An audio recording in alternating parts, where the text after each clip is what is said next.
Is there such a thing as ultimate phone design? That was my first thought as I held the new Samsung Galaxy S25 Ultra and turned it over in my hand. Surely it's lost a bit of identity as it shed the last vestiges of Galaxy Note design and adopted the more familiar and blockier look of its Galaxy S breathing. The Galaxy S25 Ultra looks not only more like all other S25 phones in the lineup but more like an iPhone than ever before. I don't consider this mimicry. Instead, as I noted above, there may in fact an ultimate smartphone design, and for the Ultra line this shift was inevitable. A moment of sadness, though, for the once iconic Galaxy Note that owned the flagship designation in both looks and functionality. It was the only smartphone virtually industry-wide that included an integrated stylus. Somehow, Samsung has managed this slimmer, lighter and squarer makeover without losing space for the S Pen, which alone is an achievement worth celebrating. However, people are done talking about the new design, including a slightly larger screen than the S24 Ultra. They will likely become obsessed with the deeply integrated AI experience.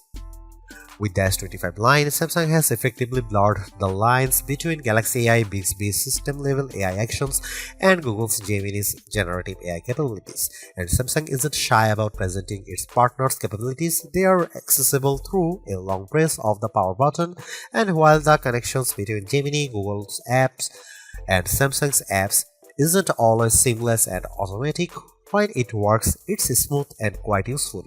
There are promises in here of a deeper understanding of you by watching not just what you do on the phone but how Samsung connected wearables like Galaxy Rings, Galaxy Watch and SmartThings accessories gather data and understanding of your physical and smart home-based activities. Ultimately, that information is presented as part of now brief home screen widgets that give you, among other things, morning and evening briefs. That tracking might sound scary if Samsung hadn't worked closely with silicon partner Qualcomm to ensure that the Snapdragon 8 Gen 8 Elite for Galaxy has a silicon core that's devoted to your personal data engine, and if it weren't for Samsung's liberal use of its Knox security both of the phone and across its ecosystem of devices. In my time reviewing the S25 Ultra, I saw some personal insights in my briefs but not enough for them to be meaningful. I think this is the kind of feature that will bear fruit after weeks of using the phone and essentially training the AI to understand you. AI can be found sprinkled throughout the system, including in photography, which is a good thing since Samsung has done little to upgrade the physical camera array. Of the 5 cameras, only one got an upgrade, the ultra-wide, which is now a 50-megapixel camera. On the other hand, Samsung has upgraded its Pro Visual engine, and as a result, photography is generally even better than on the Samsung Galaxy S24 Ultra. And if your photographic skills aren't up to snuff, you can now ask Gemini to suggest changes based on the quality of your own photos. There are more powerful tools for generating AI images and making AI alterations to existing photographs. Sketch to image is more powerful than ever, and I found that using the S Pen with sketch to image generated incredibly realistic AI editions. Samsung's AI integration also extends to sound. It can recognize music playing in a video or hummed by you, and it's also adept at cleaning up messy audio in videos you shoot. This is a better looking, faster, smarter and longer lasting Ultra than any that's come before it, and it still costs the same $199 US. The Samsung Galaxy S25 Ultra was unveiled at Samsung's Galaxy Unpacked event on January 22. It's available to pre-order now in a choice of 4 colors wherever to buy: titanium silver blue, titanium white silver, titanium grey and titanium black, and 3 more that are exclusive to the Samsung store: titanium jet green, titanium pink gold and titanium jet black. The phone ships in either 256GB or 512GB or 1TB storage configurations, and every variant comes with 12GB of RAM. Samsung Galaxy S25 Ultra will begin shipping on February 7 for the following prices. The 256GB variant is $1,299 US, 512GB price is $1,499 US, and 1TB is $1,659 US. The Samsung Galaxy S25 Ultra drops the Galaxy Note look, completely replacing it with a look that reflects the Galaxy S aesthetic found across the S25 line, although it's not an exact replica of those phones. Yes, it has a flat titanium band wrapping around the body, but the corners are slightly squarer than those of the Galaxy S25 and S25 Plus. Compared to the S24 Ultra, this phone is at 162.8 by 77.6 by 8.2mm, slightly taller but also narrower and thinner. It's also considerably lighter at 218 grams compared to the S24 Ultra's 232 grams. That's the difference I noticed when I held the phone in my hand, and yes, that's lighter than Apple's iPhone 16 Pro Max, which weighs in at 227 grams. I give Samsung credit here for making a lighter phone that somehow still has room for the 5000 mAh battery and to stow the S Pen. Despite the significant changes alteration, there aren't a lot of other design changes. The volume rocker and power sleeve or Gemini button are in the same relative position, while Samsung has shifted the antenna cutout from that side to the top of the opposite edge. On the bottom is the same USB-C charging and data port, a wide slot for the base speaker, the S Pen slot, and a SIM slot.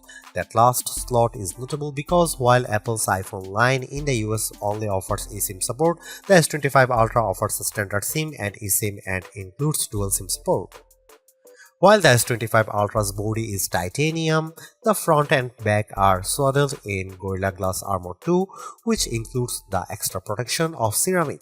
However, while this material might protect the phone from drops, it's still not scratch proof, and even though I have taken extreme care with my review unit, I'm still noticing some long scratches on the display.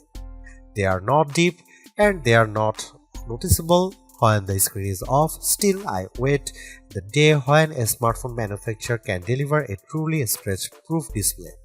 Overall, I like the new look and feel of the Samsung Galaxy S25 Ultra, and I don't mind that it's lost a bit of its distinctive Note aesthetic.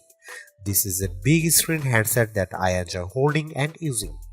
Samsung has managed to make the Galaxy S25 Ultra screen 6.9 inches, that's 0.1 inches larger than the S24 Ultra's screen, and it's all thanks to a 15% smaller bezel surrounding the display. This change to the screen size is almost the full extent of changes between the S24 Ultra and S25 Ultra. It's still a Quad HD Plus display that's capable of running 3120 by 1440 pixels, which is higher res than the iPhone 16 Pro Max's 2868 by 1320 Super Retina XDR display. You won't see that S25's Quad HD Plus resolution though unless you dig into setting and switch from the default Full HD Plus resolution, and there's a good reason to leave well enough alone, as the Full HD Plus resolution looks excellent in most situations and you will get better battery life by sticking with the lower resolution. This is still an adaptive refresh rate display, auto switching from 1Hz to 120Hz on an as needed basis. Again, you can save a bit of battery life by switching to 60Hz, but the battery smooth motion is, in my opinion, worth the trade-off. There is one notable update that's not to the display itself, but the display is where you will see it. ProScaler is an image upscaling technology adapted from Samsung's TV Tech. The ability to upscale any lower resolution content is powered by silicon and might come in handy if, say, you are playing an old game or watching an old video on the Quad HD Plus screen. It's a beautiful, perfectly flat screen, and unlike on the iPhone 16 Pro Max, there's no large island cutout for cameras, sensors, and information. Instead, there's just a small circular cutout for the 12-megapixel front-facing camera, and it's not something you notice while watching movies, playing games, browsing the web, or engaging with Gemini. Underneath the screen is an ultrasonic fingerprint reader. I initially only registered my thumb, but found that the scanner sometimes struggled to read my print. My skin is incredibly dry right now, so that might have contributed to the flakiness. Later, I registered multiple digits and found better luck with an index finger. I also used a pin and my face to unlock the phone. The integrated S Pen looks, feels and essentially works the same as the S Pen in the S24 Ultra, but with one notable difference: it no longer has Bluetooth Low Energy support. This means that some of the long distance remote control features no longer work. You can't use them button on the Pen 2, for instance, advanced lights. Samsung told me they removed BLE support because so few people were using the related features, and I can say that I didn't miss it in my tests. In general, I'm a big fan of the S Pen. It's thin and small but a worthy drawing implement. I used it in notes, sketchbook and sketch to image, and it's also good for note taking. I was impressed by how effortlessly Samsung Notes could convert my scroll to accurate text. At a glance, the Samsung Galaxy S25 Ultra camera array looks unchanged from the S24 Ultras, but Samsung has given the array a visual upgrade. All the lenses now appear to almost float above the chassis. It's a neat effect, but for the most part it's a skin-deep alteration, and Samsung has left almost all the camera aspects unchanged. Here is what you will find on the S25 Ultra. You get the same 200 megapixel main sensor, 50 megapixel 5x telephoto, 10 megapixel 3x telephoto, and 12 megapixel front shooter found on Samsung's previous Ultra model. The only new camera of the bunch is the 50 megapixel ultra wide. More pixels here mean better low light performance for ultra wide shots and more detailed macro shots. As evidenced in my test, this is mostly because the camera defaults to bind shooting, which means it's combining roughly 4 pixels for each one in the final image. Similarly, you will do most of your 200 megapixel main camera shooting in a pixel binned 12 megapixel mode. Here are some camera samples of Samsung Galaxy S25 Ultra.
Samsung's long and enduring partnership with Google and Qualcomm pays off in a rich and virtually unmatched system-level AI experience. One of the hallmarks of this system is that it's less about which AI is doing what than it is about execution and availability. You might be using Galaxy AI for one task, Google Gemini for a different prompt, and Bixby for a system-level query. The lines between these systems are blurred, as are those between apps built by Google, Samsung, and third-party companies. Samsung likes to talk about AI agents, though I wouldn't yet call these agentic AI, as most of the AI inside the S25 Ultra is not acting on your behalf without your intervention. But it doesn't take much to launch relatively complex queries beyond a long press of the power button and speaking to the phone. Interactions with Gemini and other AI can be as simple as pressing the button and asking a question about the weather, or as complex as find me chili recipes on YouTube and then collect them in a note. The prompt results in Gemini pursuing YouTube, finding the recipes and then collecting them in a Samsung note. This cross-app prompt functionality works with a small collection of non-Google and non-Samsung apps, including Spotify and WhatsApp. I asked Gemini to find science-related podcasts on Spotify and then make a list of them in notes. Unfortunately, Gemini collected a list of links, and then I asked Gemini to Please find me a list of names. It would not comply.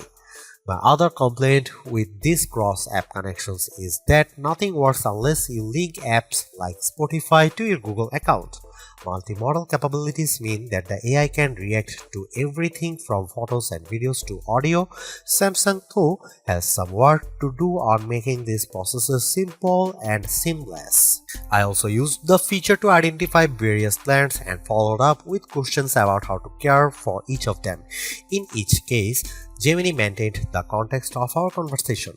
One of the more exciting aspects of the S25 Ultra's AI capabilities is its potential to learn about you and offer helpful daily guidance. This shows up as the new Now Brief widget on the home screen. At a glance, this might appear like a simple, albeit personalized widget with some information about your day, but it's more than that and may become more useful the more you use the phone and the more Samsung devices you own.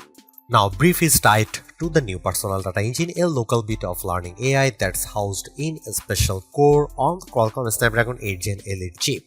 The S25 Ultra uses their processing space to gather and analyze useful and, of course, encrypted data and insights about you, and then present it in morning, midday, evening, and late night briefs.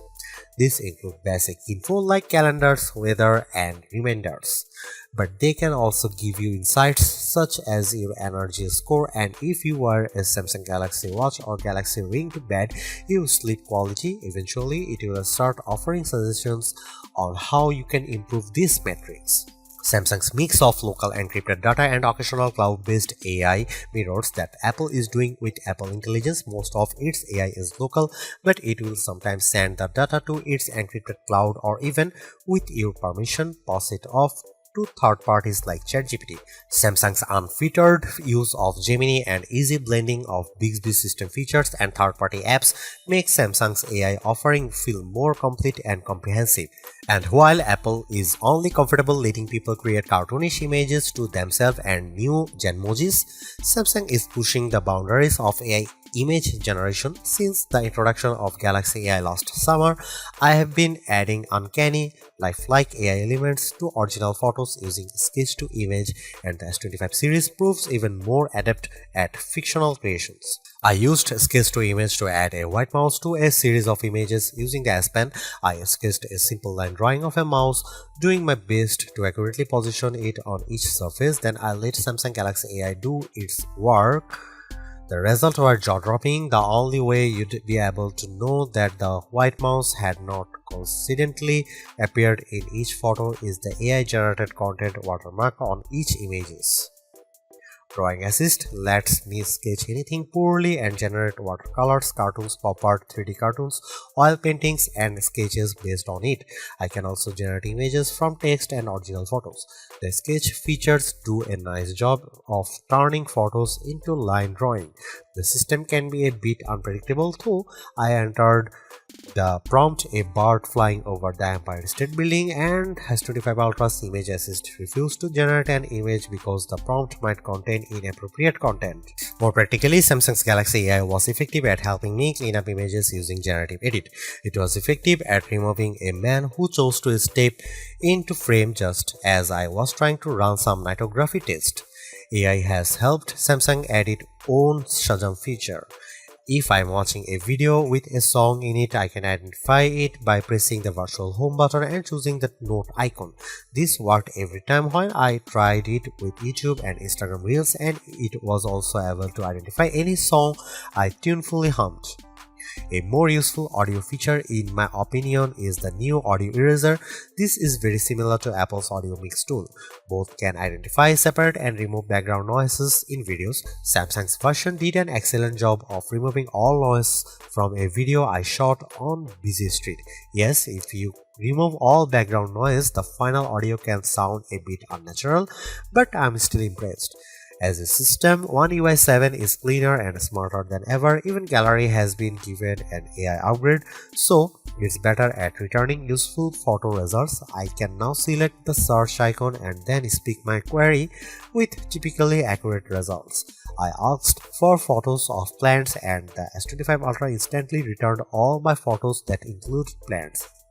I still prefer using Google Photos, which of course is preloaded on the system and can back up all your Galaxy S25 photos. If you let it do that, you'll find no better image search engine.